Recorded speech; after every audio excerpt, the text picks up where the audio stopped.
ഒരു രാത്രിയിൽ തന്നെ വെവ്വേറെ അർത്ഥമുള്ള ഓരോ സ്വപ്നം കണ്ടു. രാവിലെ യോസേഫ് അവരുടെ അടുക്കൽ വന്ന് നോക്കിയപ്പോൾ അവർ വിഷാദിച്ചിരിക്കുന്നത് കണ്ടു. അവർ യജമാനന്റെ വീട്ടിൽ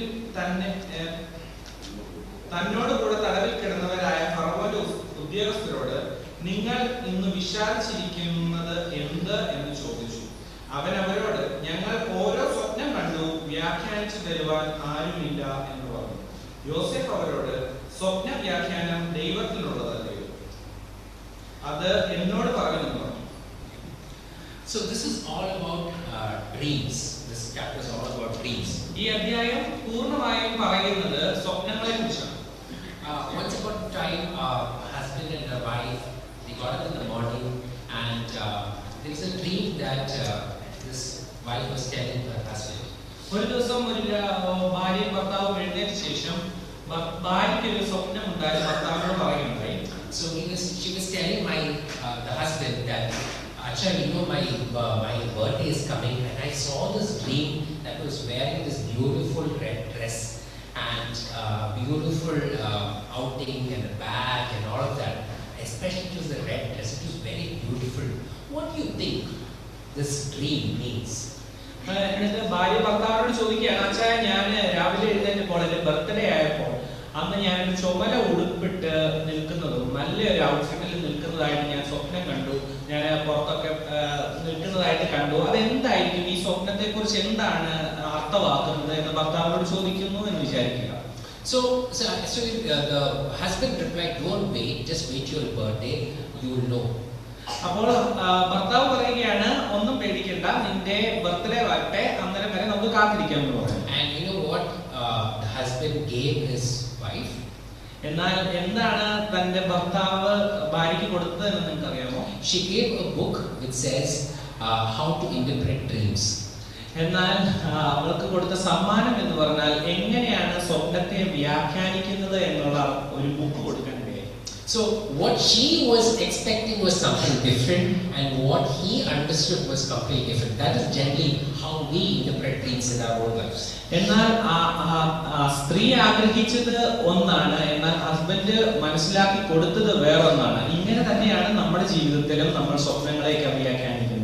So this chapter is talking about how God interprets our circumstances, how God interprets His circumstances by His word, and how God interprets circumstances in His time. ഇവിടെ നമ്മൾ കാണാൻ പോകുന്ന കാര്യങ്ങൾ എന്ന് പറഞ്ഞാൽ ദൈവം നമ്മുടെ സാഹചര്യങ്ങളെ വ്യാഖ്യാനിക്കുന്നത് എങ്ങനെയാണെന്നും ദൈവം തന്റെ വചനത്തിലൂടെ നമ്മുടെ സാഹചര്യങ്ങളെ വ്യാഖ്യാനിക്കുന്നതും ദൈവം തന്റെ സമയത്തിൽ നമ്മുടെ സാഹചര്യങ്ങളെ വ്യാഖ്യാനിക്കുന്നതിനെ കുറിച്ചുമാണ് പറയുന്നത്. The whole idea of this chapter is about how the interpretation of things matters, or it's all left to God. നമ്മളുടെ സാഹചര്യത്തിൽ ഉണ്ടാകുന്നതായിട്ടുള്ള വ്യാഖ്യാനത്തെ കുറിച്ച് ദൈവം ആഗ്രഹിക്കുന്നതായിട്ടുള്ള കാര്യത്തെ കുറിച്ചാണ് നമുക്ക് ഇവിടെ കാണാൻ സാധിക്കുന്നത്. So this is a situation where Joseph is about probably around 27 and 28 years of age. ഇപ്പോൾ യോസേഫിന് 27-28 വയസ്സായിരിക്കുകയാണ്. He's almost around 11 years plus 10 to 11 years. He's struggling. He's in a foreign land. He doesn't know when his time will come. 11-12 വർഷം താനൊരു അന്യദേശത്തായിരുന്നു. തന്റെ സമയം ഇപ്പോൾ വരുമെന്ന് wait ചെയ്തിരിക്കുന്ന ഒരു യോസേഫിനെ നമുക്ക് കാണാൻ സാധിക്കും. And in this situation, he is kept in a position, like he was in a position in Potiphar's house. He's now in a position in this dungeon.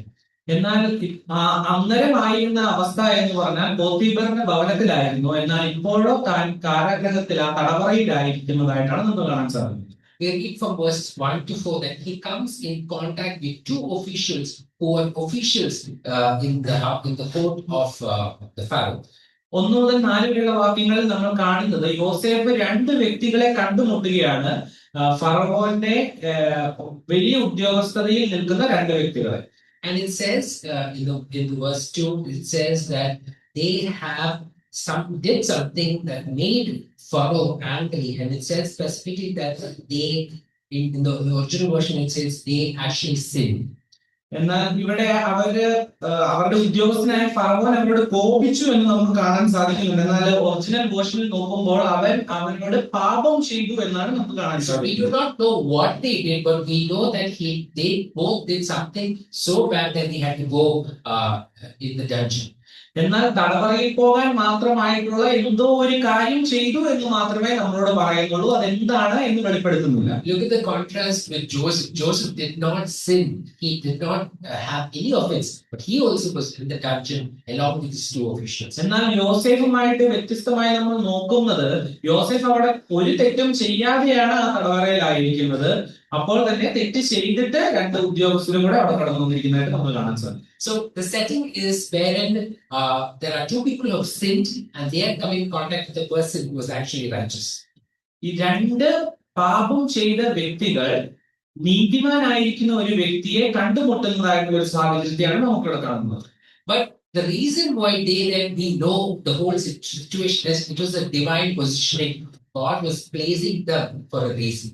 എന്നാൽ അവിടെ ദൈവം അവരെ ആക്കി വെച്ചിരിക്കുന്ന ഒരു ദൈവിക പദ്ധതിയുണ്ട് എന്ന് നമുക്ക് മുമ്പ് വായിക്കുമ്പോൾ മനസ്സിലാക്കാൻ സാധിക്കും. Understand that Joseph was here on accusation that he was actually the rapist. അവിടെ യോസേഫ് ആയിരിക്കുന്ന തന്റെ കുറ്റം എന്ന് പറഞ്ഞാൽ താൻ ഒരു ബലാത്സംഗക്കാരനാണ് എന്നുള്ള നിലയിലാണ്. He was in a position of honor. He was given a position as steward in Potiphar's house. പൊത്തിഫറിന്റെ ഭവനത്തിൽ താൻ ഒരു കാര്യസ്ഥനായി നല്ലൊരു ജോലിയിലായിരുന്നു. And even as an accused criminal, he is now in position taking care of matters in the jail of other jailers. He is again in the position. എന്നാൽ ഇപ്പോഴും താൻ കാരാഗൃഹത്തിലും ഒരു നല്ലൊരു നിലയിൽ അവിടെ വരുന്ന കുറ്റവാളികളെ നോക്കുന്നതായിട്ടുള്ള നിലയിലുള്ള ഒരു പൊസിഷനിലായിരിക്കുന്നു. Who gives him the position in chapter 39? 39-ാം അധ്യായത്തിൽ ആരാണ് അവന് അധികാരം കൊടുക്കുന്നത്? പൊത്തിഫർ. Who gives the position here? ഇവിടെ ആരാണ് അധികാരം കൊടുക്കുന്നത്? Again Potiphar. അവിടെയും പൊത്തിഫറാണ്. So something that you also need to understand in chapter 39, though he was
Okay, so in chapter 39 and in chapter 40, when Joseph is put in a position of responsibility, in both situations, it is actually Potiphar who is giving him position.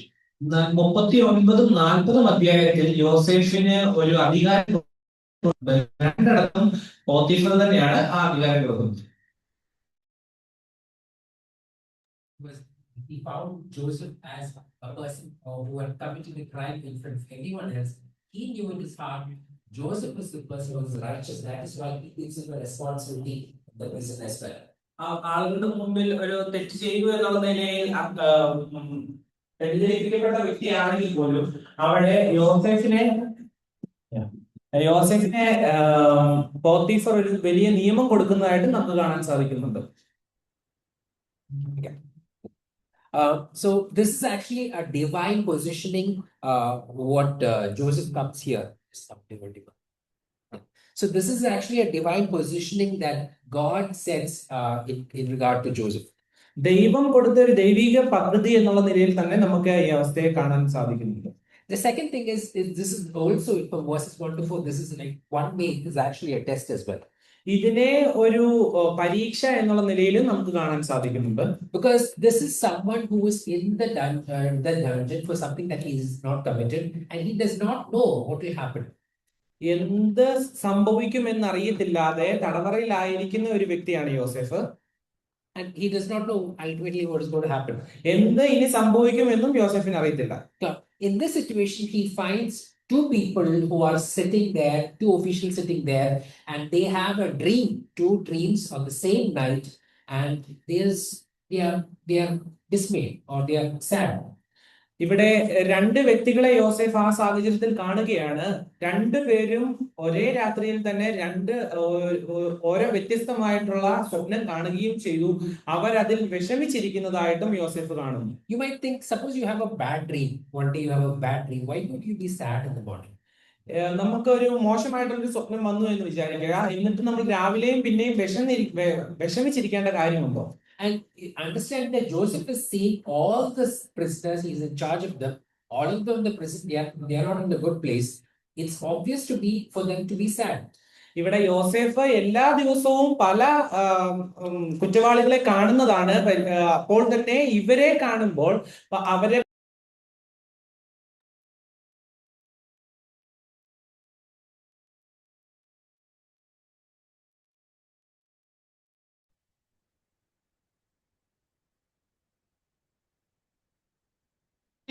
History നോക്കുമ്പോൾ ഇങ്ങനെ ഒരു സ്വപ്നം കണ്ടാൽ അവർ normally വിചാരിക്കുന്നത് അത് ദൈവം അവരോട് എന്തോ പറയാൻ ആഗ്രഹിക്കുന്നു എന്നുള്ളതാണ്. So you see that if they were in Pharaoh's court, they had interpreters, they had wise men, people who could interpret these dreams, and that was not there while they were in the prison. എന്നാൽ ഇവര് ഫറവോന്റെ കൊട്ടാരത്തിലായിരിക്കുമ്പോൾ ഇവരുടെ സ്വപ്നങ്ങളെ വ്യാഖ്യാനിക്കാൻ വേണ്ടിയിട്ട് അവിടെ ബുദ്ധിമാന്മാരായിട്ടുള്ള ആളുകളെ നിയമിച്ചിട്ടുണ്ട്. എന്നാൽ ഇപ്പോൾ ഇവിടെ തടവറയിലായിരിക്കുന്നതും കൊണ്ട് അങ്ങനെ ഒരു വ്യക്തികളെ നമുക്ക് കാണാൻ സാധിക്കുന്നില്ല. So this is what I would call the word is a diagnosis without a prognosis. ഒരു പ്രോബ്ലം ഉണ്ട് എന്ന് മനസ്സിലാക്കിയിട്ട് അതിനെ രോഗനിർണയം ചെയ്യാൻ സാധിക്കാതെ അതിന്റെ കോസ് മനസ്സിലാക്കാതിരിക്കുന്ന ഒരു അവസ്ഥ എന്നുള്ള നിലയിലാണ് ഞാൻ ഇതിനെ പറയാൻ ആഗ്രഹിക്കുന്നത്. Exactly. What we have right now, we have a technical issue on Zoom. ഇപ്പോൾ തന്നെ നമ്മൾ നോക്കുമ്പോൾ നമ്മുടെ സൂമിൽ ഒരു ടെക്നിക്കൽ ഇഷ്യൂ ഉണ്ട്. And we're trying to find what is the prognosis. We're trying to find what is the reason behind this diagnosis. ഇതിന്റെ ആ ഒരു പ്രശ്നത്തിന്റെ കാര്യം എന്താണ് എന്ന് നമ്മൾ ഇങ്ങനെ നോക്കിക്കൊണ്ടിരിക്കുകയാണ്. So in the same way, there is two people who had dreams and they do not know how to decode it, what to do about this. അതേ അവസ്ഥയിൽ തന്നെയാണ് അവിടെ രണ്ടുപേര് സ്വപ്നം കണ്ടു, അതുകൊണ്ട് അത് എന്താണെന്ന് മനസ്സിലാക്കാതെ അവർ വിഷമിച്ചിരിക്കുന്നതായിട്ട് നമുക്ക് കാണാൻ സാധിക്കുന്നു. Understand, we call Joseph as a dreamer. നമ്മൾ യോസേഫിനെ സ്വപ്നം കാണുന്ന ഒരു വ്യക്തി എന്നുള്ള നിലയിൽ പറയാറുണ്ട്. In chapter 37, he had 2 dreams. 37-ാം അധ്യായത്തിൽ അദ്ദേഹത്തിന് 2 സ്വപ്നങ്ങൾ കണ്ടു. He told that to his father and he told that to his brother. തന്റെ പിതാവിനോടും സഹോദരങ്ങളോടും ആ സ്വപ്നത്തെ പറയുന്നുണ്ട്. And ultimately, this father rebuked him, and his brothers ultimately sold him because of he was a dreamer, and that did not go well. എന്നാൽ തന്റെ പിതാവ് തന്നെ ശാസിക്കുകയും തന്റെ സഹോദരങ്ങൾ തന്നെ വെറുക്കുകയും തന്നെ വിറ്റുകളയാൻ കാരണം തന്നെ ആക്കി തീർത്തത് തന്റെ സ്വപ്നം കാണൽ കൊണ്ടാണ്. So understanding dreams or talking about dreams is not something probably would always ring a bell in the mind of Joseph. എന്നാൽ യോസേഫിന്റെ സ്വപ്നം എന്ന് പറഞ്ഞാൽ നല്ല ഒരു കാര്യമായിട്ട് ചിന്തിക്കാൻ പറ്റത്തില്ല, കാരണം ഇങ്ങനത്തെ ഒരു പാസ്റ്റ് ഉള്ളതും കൊണ്ടും.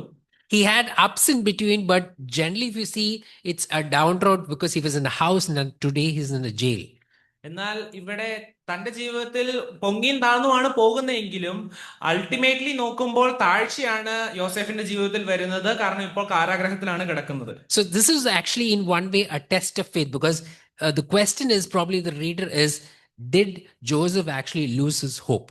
എന്നാൽ ഇവിടെ നമ്മുടെ എഴുത്തുകാരൻ നമ്മളോട് പറയുന്നത് യോസേഫിന് തന്റെ പ്രത്യാശ നഷ്ടപ്പെട്ടോ, ഇതൊരു വിശ്വാസത്തിന്റെ പരീക്ഷയായിട്ടാണ് നമുക്ക് കാണാൻ സാധിക്കുന്നത്. If you can read verse 8.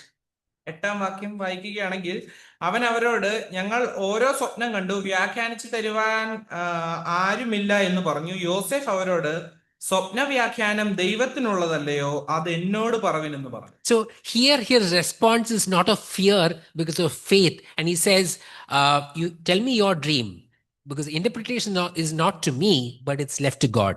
ഇവിടെ താൻ ഭയപ്പെട്ടിരിക്കുകയാണ് എന്ന് നമുക്ക് പറയാൻ സാധിക്കത്തില്ല, കാരണം ഇവിടെ പറയുന്ന വാക്കുകൾ ഈ സ്വപ്നം എന്നോട് പറയുക, അത് സ്വപ്നത്തിന്റെ വ്യാഖ്യാനം ദൈവത്തിനുള്ളതല്ലയോ എന്നാണ് യോസേഫ്. So he gives credit God for whatever happens. He trusts God. He is not broken, though he's probably shaken, but he is not broken at this point. തന്റെ ഏതവസ്ഥയിലും താൻ അവിടെ തകർന്നിരിക്കുകയല്ല, ദൈവത്തെ ചേർത്ത് പിടിച്ച് നിൽക്കുന്നതായിട്ട് നമുക്ക് കാണാൻ സാധിക്കുന്നു. And that is actually the key verse of this chapter. Do not interpretations belong to God. എന്നാൽ ഇതിന്റെ ഏറ്റവും കീ വാക്യം എന്നുള്ള നിലയിൽ നമുക്ക് പറയാൻ സാധിക്കുന്നത് ഈ വാക്യമാണ്, വ്യാഖ്യാനം ദൈവത്തിനുള്ളതല്ലോ. Many of us love sports, and I make fun of my son when he sees sports. നമുക്ക് എല്ലാവർക്കും സ്പോർട്സ് ഇഷ്ടമാണ്. ഞാൻ ഇടയ്ക്ക് എന്റെ മകനെയും തമാശക്ക് കളിയാക്കാറുണ്ട് സ്പോർട്സിന്റെ കാര്യം പറഞ്ഞ്. Because I see him even watching matches which we know already the result. Result അറിയാവുന്ന മാച്ച് കാണുമ്പോഴും അവന്റെ കാര്യം കാണുമ്പോൾ we probably watches highlights of matches which you already know the result is already done, and still there are people who love football or cricket and they go and watch matches. ഇവിടെ already result കണ്ട കളിയുടെ ഒന്നുകൂടെ ആ video കാണുമ്പോഴും ആൾക്കാർ അങ്ങനെ പോയി കാണാറുണ്ട്, കാരണം അങ്ങനെ ഇഷ്ടമുള്ളവർ അങ്ങനെ ചെയ്യുന്നത് കാണുന്നു. There's a lot of excitement when we see a match live. എന്നാൽ അതിനേക്കാൾ എക്സൈറ്റ്മെന്റ് ആണ് നമ്മൾ ലൈവായിട്ട് ഒരു മാച്ച് കാണുമ്പോൾ. But to God or for us in our own lives, എന്നാൽ ദൈവത്തിനും അതുപോലെ നമ്മുടെ ജീവിതത്തിൽ നോക്കുമ്പോഴും, when we look into our own lives, നമ്മൾ നമ്മുടെ ജീവിതത്തിൽ തന്നെ നോക്കുമ്പോഴും, we actually need to remember that God or we already know what is the end result of what will all happen in our life. നമ്മൾക്ക് എല്ലാവർക്കും അറിയാം നമ്മളുടെ ജീവിതത്തിന്റെ അവസാനം എന്തായിരിക്കും എന്നുള്ളത് ദൈവം നിയമിച്ചിരിക്കുന്നതായിട്ടുള്ള. Because there are ups and downs in our life. നമ്മുടെ ജീവിതത്തിൽ താഴ്ചകളും ഉയർച്ചകളും ഉണ്ടാകും. But there are situations probably we do not know what is going to happen tomorrow. അടുത്ത ദിവസം എന്ത് സംഭവിക്കും എന്നുള്ള അത് അറിയത്തില്ലാത്തതായിട്ടുള്ള നിമിഷങ്ങൾ നമ്മുടെ സമയത്ത്. But whatever happens, however up and down it may go, എന്നാൽ എന്തൊക്കെ പ്രശ്നങ്ങൾ വന്നാലും എത്ര പൊങ്ങിയാലും താന്നു പോയാലും ultimately we have our confidence which is in God.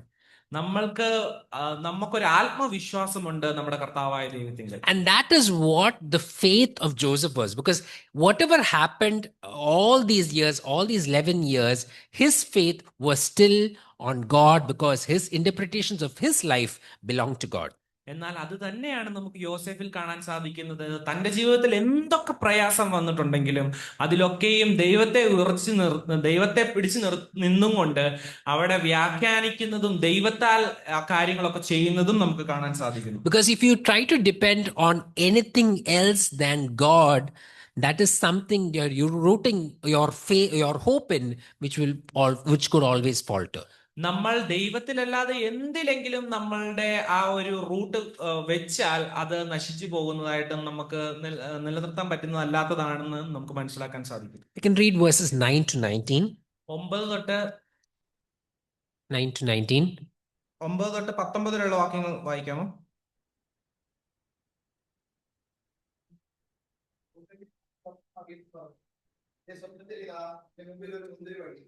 മുന്തിരിവള്ളിയിൽ 3 കൊമ്പ്, അത് തളിർത്ത് പോത്തു. കുലകളിൽ മുന്തിരിങ്ങ പഴുത്തു. ഫറവോന്റെ പാനപാത്രം എൻ്റെ കയ്യിലുണ്ടായിരുന്നു. ഞാൻ മുന്തിരിപ്പഴം പറിച്ചു ഫറവോന്റെ പാനപാത്രത്തിൽ പിഴിഞ്ഞു. പാനപാത്രം ഫറവോന്റെ കയ്യിൽ കൊടുത്തു. യോസേഫ് അവനോട് പറഞ്ഞത് അതിന്റെ അർത്ഥം ഇതാകുന്നു: 3 കൊമ്പ് 3 ദിവസം. 3 ദിവസത്തിനകം ഫറവോൻ നിന്നെ കടാക്ഷിച്ചു വീണ്ടും നിന്റെ സ്ഥാനത്ത് ആക്കും. നീ പാനപാത്ര വാഹകനായി മുമ്പിലത്തെ പതിവ് പോലെ ഫറവോന്റെ കയ്യിൽ പാനപാത്രം കൊടുക്കും. എന്നാൽ നീ ശുഭമായിരിക്കുമ്പോൾ എന്നെ ഓർത്ത് എന്നോട് ദയ ചെയ്ത് ഫറവോനെ എൻ്റെ വസ്തുത ബോധിപ്പിച്ച് എന്നെ ഈ വീട്ടിൽ നിന്ന് വിടുവിക്കണമേ. എന്നെ എബ്രായരുടെ ദേശത്ത് നിന്ന് കട്ടുകൊണ്ടു പോന്നതാകുന്നു. ഈ കുണ്ടറയിൽ എന്നെ ഇടേണ്ടതിന് ഞാൻ ഇവിടെയും യാതൊന്നും ചെയ്തിട്ടില്ല. അർത്ഥം നല്ലതെന്ന് അപ്പക്കാരുടെ പ്രമാണി കണ്ടിട്ട് യോസേഫിനോട്, ഞാനും സ്വപ്നത്തിൽ എൻ്റെ തലയിൽ വെളുത്ത അപ്പമുള്ള 3 കുട്ട കണ്ടു. മേലത്തെ കുട്ടയിൽ ഫറവോന്റെ വക അപ്പത്തരങ്ങളൊക്കെയും ഉണ്ടായിരുന്നു. പക്ഷികൾ എൻ്റെ തലയിൽ കുട്ടയിൽ നിന്ന് അവയെ തിന്നുകളഞ്ഞു എന്ന് പറഞ്ഞു. അതിന് യോസേഫ് അതിൻ്റെ അർത്ഥം ഇതാകുന്നു: 3 കുട്ട 3 ദിവസം. 3 ദിവസത്തിനകം ഫറവോൻ നിന്റെ തല വെട്ടി നിന്നെ ഒരു മരത്തിന്മേൽ തൂക്കും. പക്ഷികൾ നിന്റെ മാംസം തിന്നുകളയും എന്നുത്തരം പറഞ്ഞു. So we hear 2 dreams that happens to 2 officials on one night. ഇവിടെ 2 സ്വപ്നം 2 പ്രമാണികളായിരിക്കുന്ന ആളുകൾക്ക് കാണുന്നതായിട്ട് നമുക്ക് കാണാൻ സാധിക്കും. So as a cupbearer, he sees something which is talking about what he was doing in his job, and that is what we see in this dream. എന്നാൽ ഈ സ്വപ്നത്തിൽ അവർ ചെയ്യുന്ന ജോലിയുമായിട്ട് ബന്ധപ്പെടുത്തിക്കൊണ്ടാണ് ആ സ്വപ്നങ്ങളും കാണുന്നതായിട്ട് നമുക്ക് കാണാൻ സാധിക്കും. But he does not understand what this all means. ഇതിൽ He does not understand what this all means. സ്വപ്നത്തിൽ പറഞ്ഞത് എന്ന് മനസ്സിലാക്കാൻ സാധിച്ചില്ല.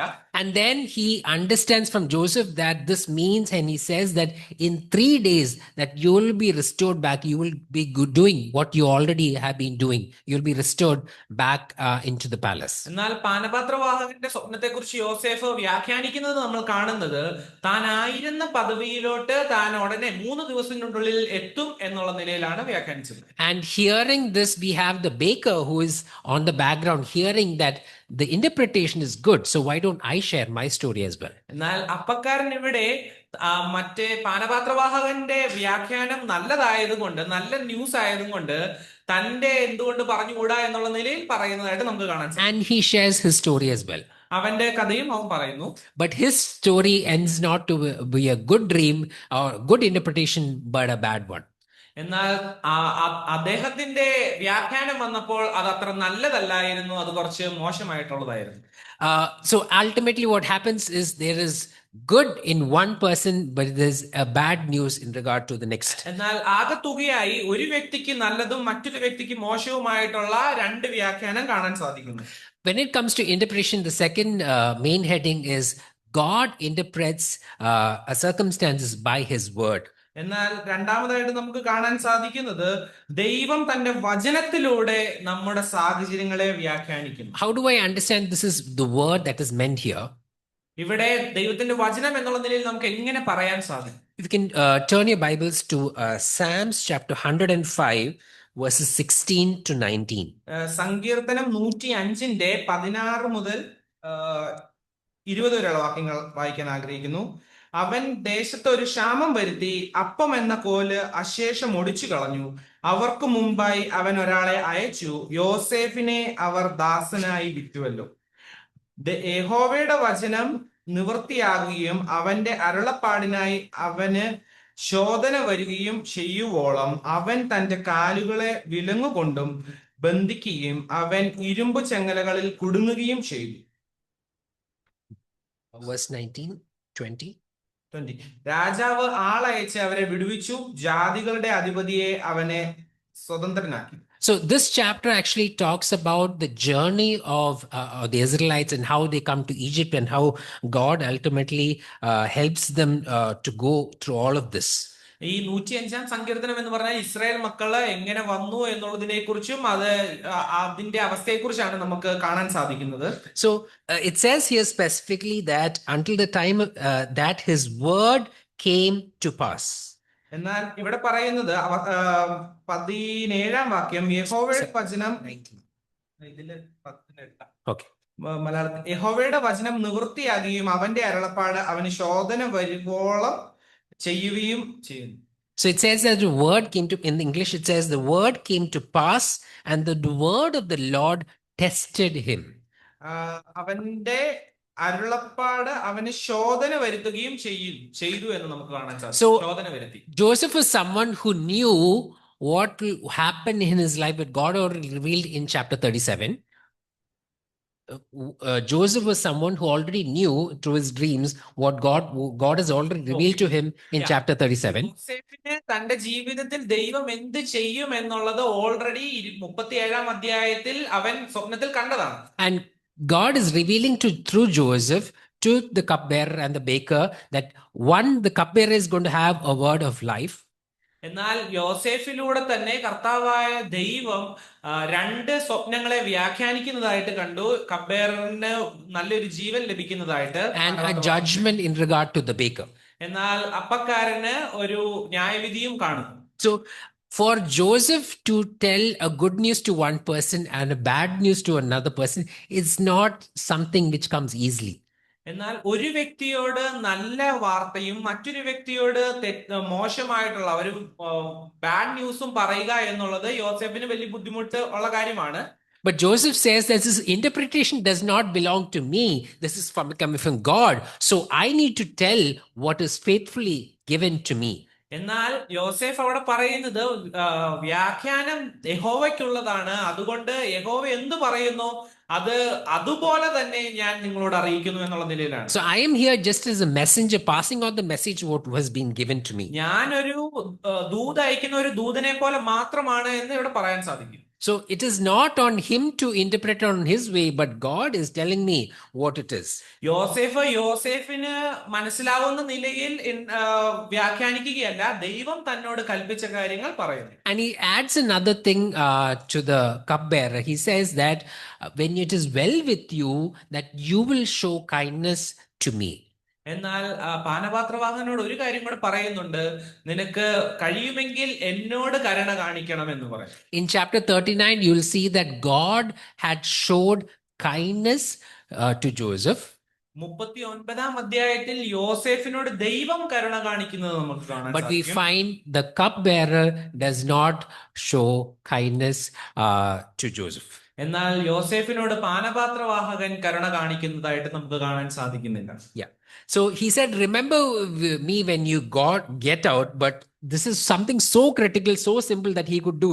But still we read that he did not, it says that he did not remember and he forgot. എന്നാൽ 14-ാം വാക്യത്തിൽ നീ ഇവിടെ നിന്ന് പോകുമ്പോൾ എന്നെ ഓർക്കണം എന്ന് പറഞ്ഞു.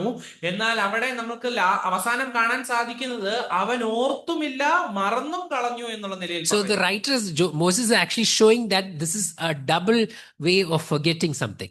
എന്നാൽ ഇവിടെ എഴുത്തുകാരൻ ഉപയോഗിക്കുന്നത് 2 പ്രാവശ്യം ബലത്തോടു കൂടി 2 പ്രാവശ്യം പറയുകയാണ് അവനെ മറന്നു കളഞ്ഞു എന്ന്. കാരണം അവനെ ഓർത്തുമില്ല, മറന്നു കളഞ്ഞു എന്നും പറയുന്നു. Yeah. Another thing that we need to understand is when we share what God has to tell us. നമ്മളോട് ദൈവത്തിന് പറയാനുള്ളത് എന്തെന്ന്?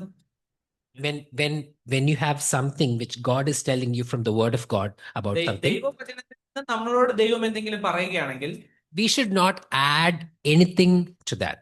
അതിലൂടെ നമ്മൾ ഒന്നും കൂട്ടുവാൻ പാടില്ല. He could have told the baker, I'm not very clear about your dream, but the other person I'm very clear, because he wanted to probably save his face. എന്നാൽ അപ്പക്കാരനോട് വേണമെങ്കിൽ പറയാമായിരുന്നു, നിന്റെ സ്വപ്നത്തിൽ എനിക്ക് അത്ര കൃത്യമായി അറിയത്തില്ല, അവന്റെ കാര്യം എനിക്ക് മനസ്സിലായുള്ളൂ എന്ന് വേണമെങ്കിൽ But പറയാം. he was blunt, he was honest about what God had to tell him. എന്നാൽ ദൈവം തന്നോട് പറഞ്ഞ കാര്യത്തിൽ വിശ്വസ്തനായി നിന്നും കൊണ്ട് അതേ കാര്യങ്ങൾ അവനോട് പറയുന്നതായിട്ട് നമുക്ക് കാണാൻ സാധിക്കും. We often say that the word of God is a double-edged sword. നമ്മൾ പറയുന്നുണ്ട് ദൈവവചനം എന്ന് പറഞ്ഞാൽ ഇരുവായ്ത്തലയുള്ള വാളാണ്. It's used for rebuke. ആ, It's for rebuke and correction. Shasan. ശാസനയ്ക്കും. So generally we understand the word of God as something which is comforting us. എന്നാൽ നമുക്കറിയാം ദൈവവചനം എന്ന് പറഞ്ഞാൽ നമ്മളെ No, സമാധാനിപ്പിക്കുന്നു. generally we use Psalms and we say, okay, this is something that comforts us. We use it in a good way. എന്നാൽ നമ്മൾ പലതവണയും സങ്കീർത്തനങ്ങളൊക്കെ വായിക്കുമ്പോൾ പറയുന്നത് നമ്മളെ സമാധാനിപ്പിക്കുന്ന ഒന്നാണ് ദൈവവചനം But എന്ന്. also the word of God says it is used for rebuke and correction. കൃത്യമായും ശാസിക്കാനും ഗുണീകരണത്തിനും ഉപയോഗിക്കുന്ന ഒന്നാണ് ദൈവവചനം എന്നും നമ്മളെ ദൈവവചനം പഠിപ്പിക്കുന്നു. All that you hear from the word of God when you apply it to your own ears might not please you at that point of time. ചില സാഹചര്യങ്ങളിൽ നമ്മൾ ദൈവവചനം കേൾക്കുമ്പോൾ അത് നമ്മൾക്കത്ര സുഖകരമായി തോന്നാറില്ല. But what the word says is when it calls it as double-edged sword, it is for your rebuke, it is for your correction. If there is something that you have gone away, look to the word of God, see what it says, because this is the basic instructions that you have been given from God. എന്നാൽ നമ്മൾ പല സാഹചര്യത്തിലും നമുക്ക് അങ്ങനെ തോന്നാറില്ലെങ്കിലും ഇത് നമ്മളുടെ ഗുണീകരണത്തിനും നമ്മളുടെ കറക്ഷന് വേണ്ടിയിട്ടും തന്നിരിക്കുന്നതാണ് എന്ന് മനസ്സിലാക്കി ആ വചനത്തിൽ എന്താണോ നമ്മളെ മുറിവേൽപ്പിക്കുന്നത് അക്കാര്യം മനസ്സിലാക്കിക്കൊണ്ട് തിരുത്തുക എന്നുള്ളതാണ് നമ്മൾ ചെയ്യേണ്ടത്. Generally, a full form that you give for Bible is basic instructions before I leave the earth. ഈ ലോകത്തിൽ ജീവിക്കുമ്പോൾ വേണ്ടുന്നതായിട്ടുള്ള ഒരു ബേസിക് ഇൻഫർമേഷൻ ആണ് ബൈബിൾ എന്നുള്ളതിനാണ് നമുക്ക് BIBLE എന്നുള്ള വേർഡിനെ പറയാൻ സാധിക്കുന്നത്. This is your manual. This is how you need to live your life. This is what God is telling you how you need to conduct yourself in your daily living. നമ്മുടെ ദിനംപ്രതി ജീവിതത്തിൽ നമ്മൾ എങ്ങനെ നടക്കണം എന്നുള്ള നിലയിൽ പറഞ്ഞു തരുന്ന ഒന്നാണ് ബൈബിൾ എന്ന് മനസ്സിലാക്കുക. So this is the power of the word of God, because this is how he talks to us. ഇതാണ് ദൈവവചനത്തിന്റെ ശക്തി, അതാണ് ദൈവം നമ്മളോട് പറയാൻ ആഗ്രഹിക്കുന്നത്. In Hebrews chapter 1 verse 1, എബ്രായ ലേഖനം 1:1 നമ്മൾ കാണുന്നു. in sundry times God spoke through prophets, and the later times he spoke through his son. എന്നാൽ അവിടെ കാണുന്നത് ഭാഗമായും വിവിധമായി പ്രവാചകന്മാർ മുഖാന്തരം പിതാക്കന്മാരോട് അരുളി ചെയ്ത വാക്കുകൾ. So in the olden times, we understand that if you look at Joseph's time and we look at Daniel's time, God even spoke through dreams.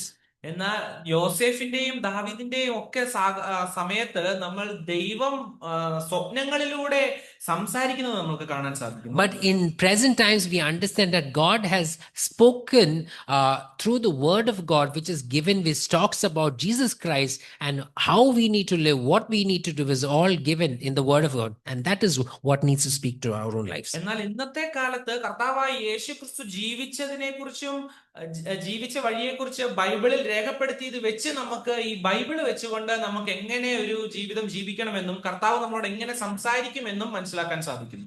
Often what happens in our own lives, yes, we know the word of God, we know what it means and understands, but the problem is we want an answer at the earliest. നമ്മൾക്ക് പലതവണയും വചനവും അറിയാം, ദൈവം നമ്മളോട് സംസാരിക്കുന്നുമെന്നും അറിയാം, എന്നാലും നമുക്ക് എപ്പോഴും പെട്ടെന്ന് ഉത്തരം വേണം.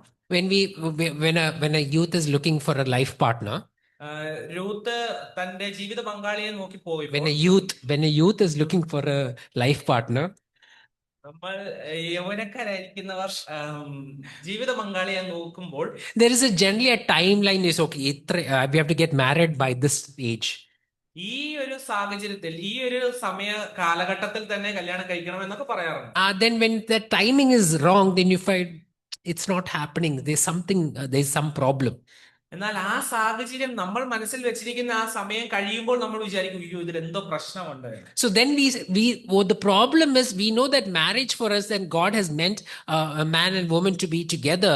The problem is we are not willing to wait for his timing. നമുക്കറിയാം ദൈവം ഒരു തക്ക തുണിയെ ഒരുക്കിയിട്ടുണ്ടെന്നും ദൈവം അത് ചെയ്യുമെന്നും, പക്ഷെ നമ്മൾ ധൃതി പിടിച്ച് നമ്മൾ തെറ്റായി വ്യാഖ്യാനിക്കുന്നു. Then we starting getting dreams. അപ്പോൾ നമ്മൾക്ക് സ്വപ്നം കണ്ടു തുടങ്ങും. And then when we see that dream is not coming, എന്നാൽ ആ സ്വപ്നം നടക്കുന്നില്ല. Then we start going and searching in our own ways to find who that person is. എന്നിട്ട് നമ്മൾ തന്നെ പോയി ആ വ്യക്തി ആരാണെന്നൊക്കെ കണ്ടുപിടിച്ച് നോക്കാൻ ആഗ്രഹിക്കും. And then finally that ends up to be a bad dream.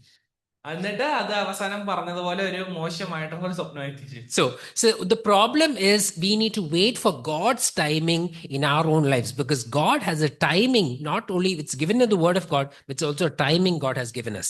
എന്നാൽ നമ്മൾ ദൈവത്തിന്റെ സമയത്തിനായി കാത്തിരിക്കേണ്ടതുണ്ട്. ദൈവം നമ്മളുടെ ഇതിന് പദ്ധതി മാത്രമല്ല, അതിനൊരു സമയവും ഒരുക്കിയിട്ടുണ്ട് എന്ന് നമുക്ക് മനസ്സിലാക്കാം. You can read verses 20 to 23 in chapter 40. 40 20 തൊട്ട് 23 വരെയുള്ള വാക്യങ്ങൾ വായിക്കാമോ? 3-ാം നാളിൽ ഫറവോന്റെ തിരുനാളിൽ അവൻ തന്റെ സകല ദാസന്മാർക്കും ഒരു വിരുന്ന് കഴിച്ചു. തന്റെ ദാസന്മാരുടെ മധ്യേ പാനപാത്രവാഹകന്മാരുടെ പ്രമാണിയെയും അപ്പക്കാരുടെ പ്രമാണിയെയും ഓർത്തു. പാനപാത്രവാഹകന്മാരുടെ പ്രമാണിയെ ഫറവോന്റെ കയ്യിൽ പാനപാത്രം കൊടുക്കേണ്ടതിന് വീണ്ടും അവന്റെ സ്ഥാനത്ത് ആക്കി. അപ്പക്കാരുടെ പ്രമാണിയെയോ അവൻ തൂക്കിച്ചു. യോസേഫ് അർത്ഥം പറഞ്ഞതുപോലെ തന്നെ. എങ്കിലും പാനപാത്രവാഹകന്മാരുടെ പ്രമാണി യോസേഫിനെ ഓർക്കാതെ അവനെ മറന്നുകളഞ്ഞു. The problem is, when we understand this portion, we mentioned this, that it's not only that the cupbearer forgot, he also did not remember. ഇവിടെ നമ്മൾ നേരത്തെ ഉറപ്പിച്ചതുപോലെ പാനപാത്രവാഹകൻ അവനെ മറന്നുപോയി എന്ന് മാത്രമല്ല, അവനെ ഓർത്തുമില്ല എന്നുള്ള നിലയിൽ 2 പ്രാവശ്യം പറയുന്നത് കാണുന്നു. Joseph never knew when he would get the call from Pharaoh, which we read in the next chapter. എപ്പോൾ ഫറവോൻ അവനെ വിളിക്കുമെന്ന് യോസേഫിന് അറിയത്തില്ല. അത് അടുത്ത അധ്യായത്തിൽ നമ്മൾ വായിക്കും. Generally, expectation of something like this happens, you expect probably a week, probably a month, or say maximum 2 months, you will get an answer, because this is something so important which Joseph has helped this official with.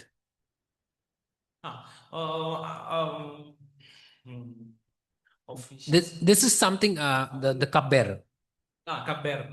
പാനപാത്രവാഹകൻ തന്നെ ഉടനെ തന്നെ വിളിക്കും എന്നുള്ള നിലയിലാണ് യോസേഫ് മനസ്സിലാക്കി വെച്ചത്. Maximum പോയാൽ ഒരു 2 മാസം അത്രയുമൊക്കെ നീണ്ടു പോകത്തുള്ളൂ. അതിനുള്ളില് അവൻ യോസേഫിനെ ഓർത്ത് തിരികെ വിളിക്കുമെന്ന് അവൻ ഓർത്തിരുന്നു. So then it is natural for Joseph to think that things about dreams is not going well with me. ചിലപ്പോൾ എന്റെ ഞാൻ കണ്ടിരുന്ന സ്വപ്നം കറക്റ്റായിട്ടല്ലായിരുന്നു No, മനസ്സിലാക്കി. this is a thought probably we can think when it's about dreams, about this all happening, but all that matters to dreams is not going well with me. We could have thought like that. Okay, നമ്മൾക്കും അങ്ങനെ ചിന്തിക്കായിരിക്കും. ചിലപ്പോൾ ആ സ്വപ്നം കറക്റ്റായിട്ടല്ല മനസ്സിലാക്കി വെച്ചിരിക്കുന്നത് എന്നോണ്ടല്ലേ. Here, Joseph was someone who was faithful in telling his dream to his father and also to his brothers. യോസേഫ് തന്റെ സ്വപ്നം വ്യാഖ്യാനിച്ചപ്പോൾ തന്റെ ഒരു മാറ്റവും വരുത്താതെ തന്റെ പിതാവിനോടും സഹോദരങ്ങളോടും പറഞ്ഞതായിട്ട് നമുക്ക് കാണാൻ സാധിക്കും. This is something that they will not appreciate, but he was faithful in what he was sharing. അവര് അത് മനസ്സിലാക്കുന്നത് വേറെ രീതിയിലാണെന്നൊന്നും ചിന്തിക്കാതെ അവൻ വിശ്വസ്തനായി ആ കാര്യം പറയുന്നതായിട്ട് നമുക്ക് കാണാൻ സാധിക്കും. Joseph was also faithful in Potiphar's house, but still he was put in the dungeon. പോത്തിഫറിന്റെ ഭവനത്തിൽ താൻ വിശ്വസ്തനായി ഇരുന്നിട്ടും യോസേഫ് തടവറയിലാക്കപ്പെട്ടു. And this was finally a third situation where ray of hope that he was seeing, because this is one person who had access to Pharaoh. എന്നാൽ 3-ാമത്തെ പ്രാവശ്യം ആ പാനപാത്രവാഹനെ കണ്ടപ്പോൾ ഫറവോനുമായിട്ട് നേരിട്ട് ബന്ധമുള്ള ഒരാളെന്നുള്ള നിലയിൽ ഒരു ഹോപ്പും കൂടെ യോസേഫിന് ലഭിക്കുകയാണ്. So this was his weight of waiting, which we know it is 2 years when we look back, but Joseph was there waiting, not knowing when the answer would come. നമുക്കറിയാം 2 വർഷം കഴിയുമ്പോൾ, എന്നാൽ യോസേഫിന് അതും അറിയാതെ താൻ വെയിറ്റ് ചെയ്തുകൊണ്ടേ ഇരിക്കുന്നതായിട്ട് നമുക്ക് കാണാൻ സാധിക്കും. He knew that God had a purpose, but he did not know when that would be fulfilled. അവൻ അറിയാം ദൈവത്തിന് തന്നെ കുറിച്ച് ഒരു പദ്ധതി ഉണ്ട് എന്ന്, പക്ഷെ അത് എപ്പോൾ എന്ന് അറിയില്ല. When we look our life and we probably compare to a pressure cooker, നമ്മളുടെ ജീവിതത്തെ ഒരു പ്രഷർ കുക്കറുമായിട്ട് താരതമ്യം ചെയ്യുമ്പോൾ we know the heat and all that is going, and we don't know when that whistle will come. നമ്മൾക്ക് അവരുടെ ചൂടും എല്ലാം മനസ്സിലാക്കുന്നുണ്ട്, പക്ഷെ അത് എപ്പോൾ അത് ഫിസിലടിക്കുമെന്ന് നമുക്കറിയില്ല. We don't know exactly, probably someone who doesn't know cooking, or how many whistles would come, and when is the right time to open this lid. ചില കുക്കിംഗ് ഒന്നും തീരെ പരിചയമില്ലാത്തവർക്ക് അത് എപ്പോൾ ഫിസിൽ അടിക്കുമെന്നും എത്ര ഫിസിൽ അടിക്കണമെന്നും എപ്പോഴാണ് അത് കറക്റ്റായിട്ട് കുക്ക് ആവുന്നതൊന്നും അറിയില്ല. So this is generally natural attempt from our side to open it to see if it is ready, and that could be very dangerous. എന്നാൽ ചിലപ്പോൾ നമ്മളുടെ ആ ഒരു ആകാംക്ഷ കൊണ്ട് നമ്മൾ പോയി തുറന്നു നോക്കാനൊക്കെ നമുക്ക് തോന്നും. അത് അങ്ങനെ നോക്കിയാൽ അത് വലിയൊരു പ്രശ്നമാകുകയും ചെയ്യാൻ ചാൻസ് ഉണ്ട്. The problem is we don't like to wait. കാരണം നമ്മൾക്ക് ആർക്കും കാത്തിരിക്കുവാൻ പറ്റില്ല. Because waiting, the timing depends on God. കാരണം കാത്തിരിക്കുക എന്നുള്ളതും സമയവും ദൈവത്തിന്റെ കയ്യിലാണ്. The hope that we need to have on God is primary. നമ്മളുടെ ദൈവത്തിലേക്കുള്ള നമ്മളുടെ ഹോപ്പാണ് ഏറ്റവും വലുതായിട്ട് നിൽക്കണം. Not depending on your own strength, നമ്മളുടേതായിട്ടുള്ള ശക്തിയിലല്ല, but depending on God. ദൈവത്തിൽ തന്നെ ഡിപ്പെൻഡ് ചെയ്യുക. So there is 2 years of silence that we see here. 2 വർഷത്തെ ഒരു മൗനം അവിടെ നമുക്ക് കാണാൻ സാധിക്കുന്നു. But we also need to understand this is also a plan of God. എന്നാൽ ആ ഒരു 2 വർഷം എന്നുള്ളത് ദൈവത്തിന്റെ ഒരു പദ്ധതിയാണ് എന്ന് നമുക്ക് മനസ്സിലാക്കാൻ. This is the time of transformation that God was using Joseph for. യോസെഫിന്റെ ജീവിതത്തിൽ ദൈവം വരുത്താനിരിക്കുന്ന ഒരു ട്രാൻസ്ഫോർമേഷൻ ആണ് എന്ന് നമുക്ക് മനസ്സിലാക്കാൻ സാധിക്കും. We read in Psalms 105, it says this is actually a test from God. 105-ാം സങ്കീർത്തനത്തിൽ നമ്മൾ കണ്ടു ദൈവം അവിടെ ഒരു പരീക്ഷ കൊടുക്കുന്നതായിട്ട് നമുക്ക് കാണാം. God was testing how he would be patient and wait for his timing. ദൈവം അവിടെ പരീക്ഷിക്കുകയാണ് യോസെഫ് എങ്ങനെ കാത്തിരിക്കും, എത്രമാത്രം നിലയിൽ നിൽക്കും എന്നുള്ളത്. We always need to understand God is never pressed for time. ദൈവം ഒരിക്കലും സമയത്തെ പ്രഷർ ചെയ്തില്ല. He doesn't have to do it in our timing. He is never pressed for time like we are pressed for time. ദൈവം ഒരിക്കലും സമയത്തെ തള്ളി നീക്കുന്നതായിട്ട് നമുക്ക് കാണാൻ സാധിക്കില്ല. നമ്മൾ ചിലപ്പോൾ ചെയ്യും. Yeah, and this time that he was going through was a transformation that was happening in the life of Joseph. യോസെഫിന്റെ ജീവിതത്തിൽ നടക്കാനിരിക്കുന്ന ആ ഒരു മാറ്റത്തിന് വേണ്ടിയിട്ടായിരുന്നു ദൈവത്തിന്റെ സമയം എന്നും നമുക്ക് മനസ്സിലാക്കാൻ സാധിക്കും. We also need to understand in our times of waiting where things are not clear, we should not be a time that you would waste. It should not be your wasted time. Your time of waiting when things are not clear should not be a time that you will simply waste away. നമ്മൾ ചിലപ്പോൾ ഓർക്കും നമുക്കറിയത്തില്ല അത് എന്തുകൊണ്ടാണ് നമ്മൾ കാത്തിരിക്കുന്നത് എന്ന് അറിയത്തില്ലാത്ത സമയം നമ്മൾ ഓർക്കും അത് നമ്മൾ വെറുതെ കളഞ്ഞ സമയമാണ്. Just remember, generally we say that 2 years of COVID is something which is useless, it was worthless, we could not do anything that was useful. നമ്മൾ ഉദാഹരണം നോക്കുമ്പോൾ കോവിഡിന്റെ സമയം നമ്മൾ വെറുതെ കളഞ്ഞു, നമ്മൾക്ക് കുറെ സമയങ്ങൾ കളഞ്ഞു, 2 വർഷം കളഞ്ഞു എന്നൊക്കെ നമ്മൾ ചിന്തിക്കാം. But there are so many people, there are examples, there are testimonies that we can say that God spoke to a lot of people in so many ways, in so many situations, that God used that waiting time, that COVID time also for his glory. എന്നാൽ ദൈവം ആ സമയവും തന്റെ മഹത്വത്തിനായി ഉപയോഗിക്കുന്നു എന്ന് പല ആളുകളുടെ സാക്ഷ്യത്തിലൂടെയും അവരുടെ ജീവിത അനുഭവത്തിലൂടെയും നമുക്ക് മനസ്സിലാക്കാൻ സാധിക്കും. So never waste your waiting time. അതുകൊണ്ട് നമ്മളുടെ വെറുതെ കളഞ്ഞു എന്നുള്ള സമയത്തെ ഓർത്ത് വിഷമിക്കണ്ട. Yeah. So wasted time is always also for a specific purpose. നമ്മൾ കാത്തിരിക്കുന്ന സമയം എന്നുള്ളതും അതിനും ഒരു ഉദ്ദേശമുണ്ട്. What did Joseph do during his waiting time? എന്നാൽ യോസെഫ് എന്താണ് തന്റെ കാത്തിരിക്കുന്ന നിമിഷങ്ങളിൽ ചെയ്തത്? He served other jailers, other people in the prison. അവിടെ തന്നെ ജയിലിലായിരിക്കുന്ന മറ്റു കുറ്റവാളികളെ സെർവ് ചെയ്യുന്നതായിട്ട് നമുക്ക് കാണാൻ സാധിക്കും. It was not a mandate he could have done it or not done it, but he chose to serve because whom he was serving was not Potiphar but his God. എന്നാൽ ഇവിടെ തനിക്ക് ചെയ്യുമോ ചെയ്യാതിരിക്കുകയോ ചെയ്യാം, എന്നാൽ അവിടെയും പോത്തിഫറിനെ അല്ല താൻ പോത്തിഫറിന് വേണ്ടിയിട്ടല്ല കാര്യങ്ങളൊക്കെ ചെയ്യുന്നത്, ദൈവത്തിന് വേണ്ടി ചെയ്യുന്നതായിട്ട് നമുക്ക് കാണാൻ സാധിക്കും. So this was also a transformation which God was using Joseph through. ഇതും ദൈവം യോസെഫിനെ ഉപയോഗിച്ചതായിട്ടുള്ള നിലയിൽ നമുക്ക് കാണാൻ സാധിക്കും. Because God saw him as faithful. ദൈവം അവനെ വിശ്വസ്തനായി കാണുകയുണ്ടായി. When others could not see, God was seeing what he was doing. മറ്റുള്ളവർക്ക് ആർക്കും അവന്റെ വിശ്വസ്തയെ കാണാൻ സാധിച്ചില്ല, എന്നാൽ ദൈവം കണ്ടു. So that is something that we need to always remember in our lives, because our dependence, our trust does not come on what others see, but what God sees. എന്നാൽ നമ്മളും നമ്മുടെ ജീവിതത്തിൽ നോക്കേണ്ട കാര്യമാണ് മറ്റുള്ളവർ നമ്മുടെ ജീവിതത്തിൽ എന്ത് കാണുന്നു എന്നുള്ളതല്ല, എന്ത് മനസ്സിലാക്കുന്നു എന്നുള്ളതല്ല, ദൈവത്തിന്റെ മുമ്പിൽ നമ്മൾ എങ്ങനെയാണ് എന്നുള്ളതാണ്. Yeah, you'll see a pattern of two things repeated in throughout the Joseph story from 37 all the way till 41. 37 മുതൽ 40 വരെയുള്ള അധ്യായങ്ങളിൽ 2 പ്രാവശ്യം രണ്ടുകളുടെ കുറെ ഒരു മാതൃക നമുക്ക് കാണാൻ സാധിക്കും. You'll see in chapter 37 that he had 2 dreams. 37-ാം അധ്യായത്തിൽ രണ്ട് സ്വപ്നത്തെ കാണുന്നു. We see again another pair of two dreams in chapter 40. 10-ാം അധ്യായത്തിൽ വേറെ രണ്ട് സ്വപ്നങ്ങളെ കാണുന്നു. Again in 41, you will see that Pharaoh also had two dreams.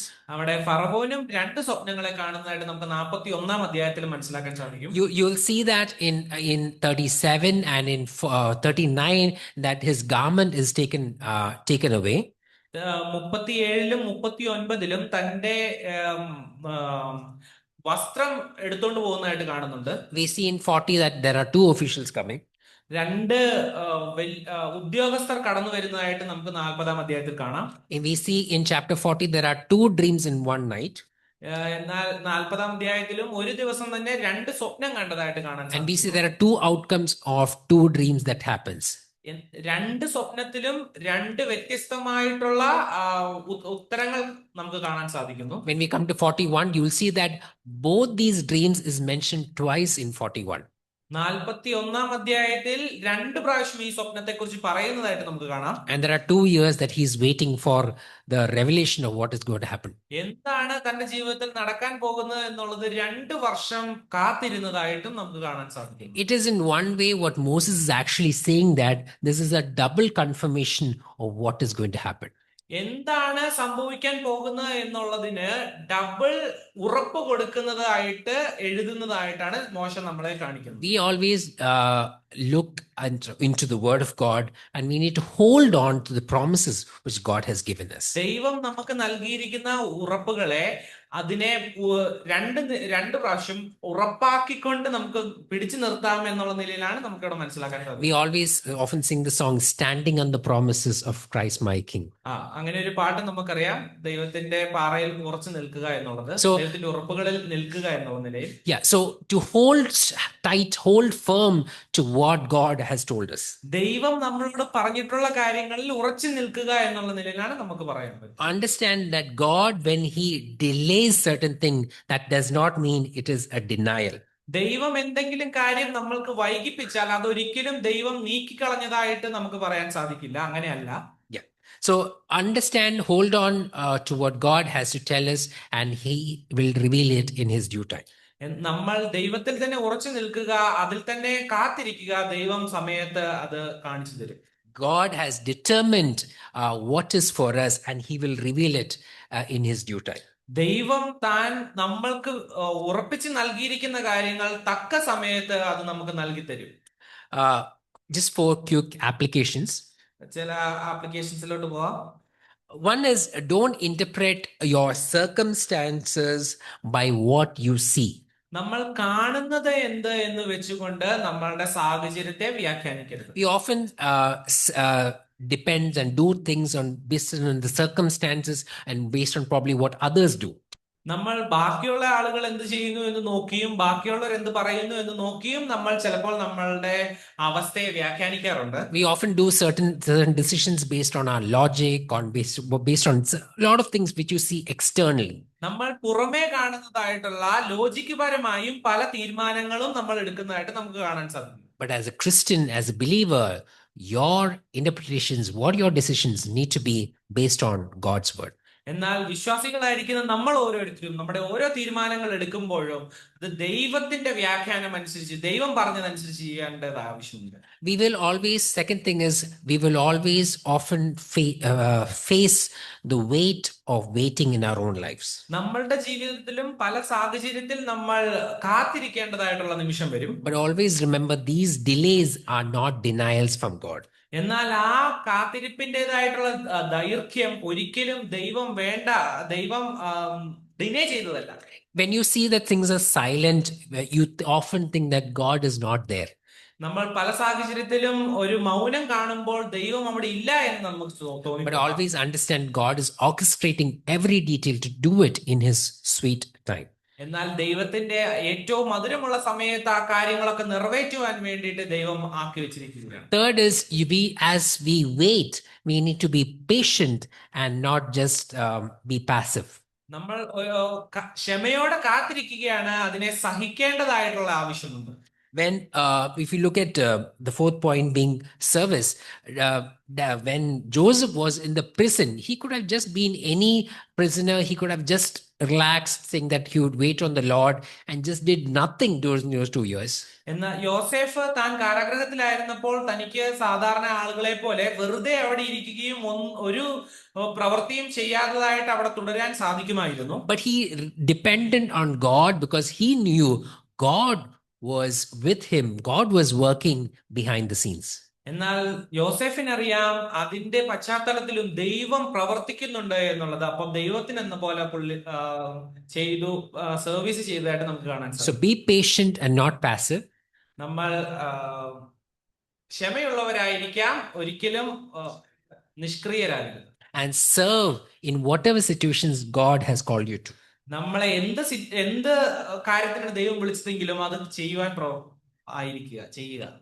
Every story, generally stories that we see in the Bible or in our life, or stories that we read, often ends up, and generally that's what we like, says they lived happily ever after. എല്ലാ കഥയിലും നമ്മൾക്ക് അവസാനം ഏറ്റവും സന്തോഷത്തോടെ അവസാനിച്ചു എന്നുള്ള നിലയിൽ ചിന്തിക്കാനാണ് ആഗ്രഹം, അങ്ങനെ കാണാനാണ് ആഗ്രഹം.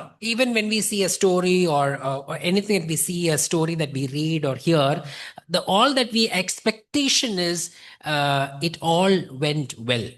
നമ്മൾ എപ്പോഴും ആഗ്രഹിക്കുന്നത് ആ കഥകളൊക്കെയും ഏറ്റവും രീതിയിൽ അവസാനിച്ചാൽ കൊള്ളാമായിരുന്നു എന്നുള്ള നിലയിലാണ്. But once something does not go well and we see a bad ending, we trying to say that this is actually something wrong. എന്നാൽ ഒരു കാര്യമെങ്കിലും മോശമായ നിലയിൽ അവസാനിച്ചെങ്കിൽ നമ്മൾ അത് പറയും, അയ്യോ അത് അത്ര നന്നായില്ല എന്ന്.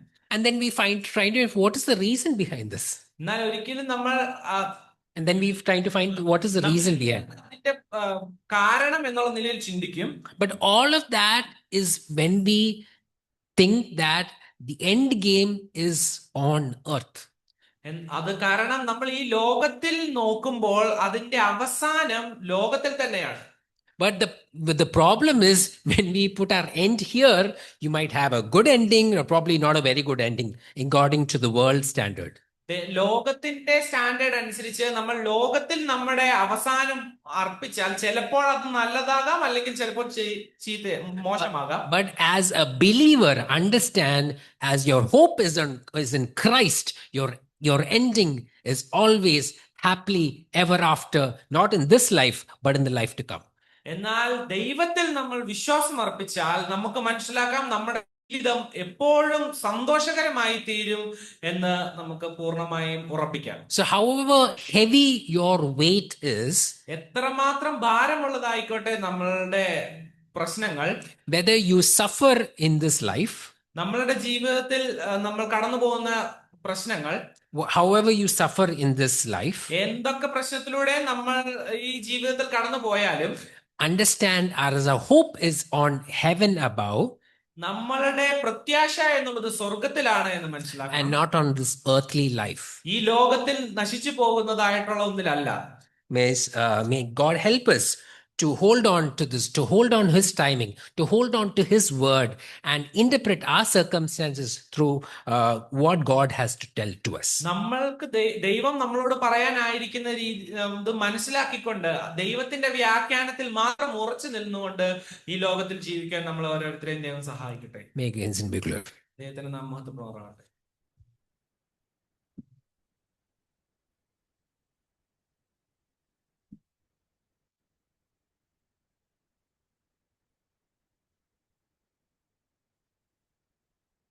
This is not used.